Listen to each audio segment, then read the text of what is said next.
ආයුබෝවන් සියලුම දෙනාට මම මේ අද ආවේ ඔයගොල්ලන්ට වැදගත් කතාවක් කියන්න. වැදගත් කතාවක් කියන්නේ ඒක අතිශය වැදගත් කාරණයක්. අද දිනය 2025යි මැයි මාසේ 5 වෙනිදා. ඒ කියන්නේ හෙට 2025යි මැයි මාසේ 6 වෙනිදා. හෙට තමයි ලංකාවේ 2025 පළාත් පාලන මැතිවරණය පවත්වන්නේ. එතකොට අපි ඔක්කොම දන්නවා මේ වෙනකොට ජාතික ජන බලවේගයේ ජනාධිපතිවරයෙක් සහ ජාතික ජන බලවේගයට 3/2 බලයක් සහිතව ආණ්ඩුවක් ලබා දීලා තියෙනවා. ඒකෙදි ඕගොල්ලෝ හැමෝම එකතු වෙලා ඡන්දය දීලා ආණ්ඩුව සහ ජනාධිපතිවරයා පත් කරගෙන තියෙනවා.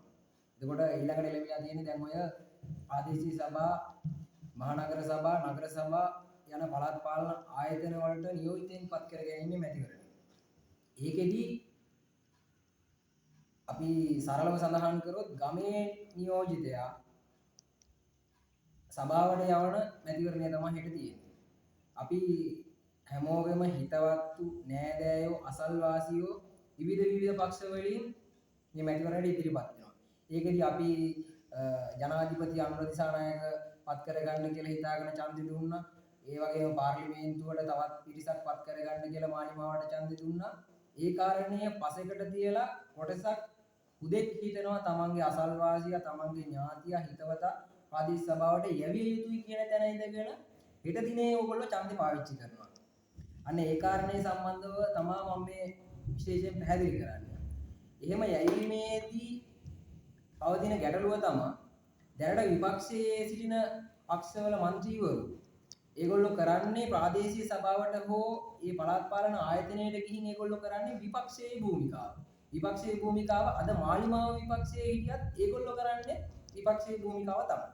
ඒකට හේතුව තමයි විපක්ෂය ඒ ආයතනය තුල ඒ හරහා ගමට එන වැඩ ටික පැහැදිලිවම ආණ්ඩු පක්ෂයෙන් එන ටික වැඩ ටික ගමට එන්න දුන්නොත් එන්නේ ඊළඟ මැතිවරණයේදී ඒගොල්ලොන්ට කියන්න අඩුපාඩුවක් නැහැ මේ ආණ්ඩුව හොඳ නැහැ මේගොල්ලෝ වැඩක් නැහැ අපිට ඡන්දෙ දීපල්ලා කියලා කියන්න බෑ.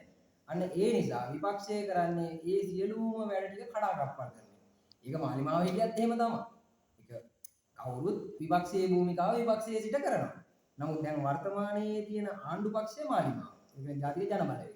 ජාතික ජන බලවේගය මෙවර ආණ්ඩු පක්ෂය නියෝජනය කරමින් තමයි ප්‍රාදේශීය සභාවට ඉදිරිපත් වෙන්නේ. ඒකෙදි අපි දැනගන්න ඕනේ තමන්ගේ ගම නියෝජනය කරන කොට්ටාසය. ඒ කියන්නේ ප්‍රාදේශීය සභාවට අදාළව තමන්ගේ ගම නියෝජනය කරන කොට්ටාසයේ മന്ത്രിවරයා හැටියට ආණ්ඩු පක්ෂයේ മന്ത്രിවරයා පත් කරලා ප්‍රාදේශීය සභාවට යවන්න.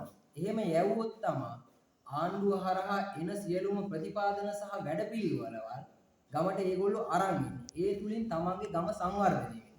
මේ සංවර්ධන වැඩසටහන් සියල්ලම තමන්ගේ ගම තුලට ඇවිල්ලා තමන් මෙතෙක් දුන්න මහමැතිවරණයේ ජනාධිපතිවරණය කියන දෙකේදී පාවිච්චි කරපු ඡන්දයට වටිනාකමක් දෙන්න අනිවාර්යෙන් ආණ්ඩු පක්ෂයේ മന്ത്രിවරයා හෙට දිනේ ඔයාගේ වැදගත් ඡන්දේ පාවිච්චි කරලා ප්‍රාදේශීය සභාවට යැවිය යුතුම තමයි.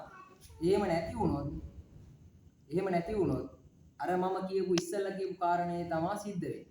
ඒ නිසා හෙට දවසේ ඔයගොල්ලෝ ඔළුව කල්පනා කරලා ඥාතිත්වයේ සහෝදරත්වය අසල්වාසීත්වයේ පැත්තකට තියලා ඔයගොල්ලොන්ගේ ඔළුවෙන් ඡන්දේ ගහන්න.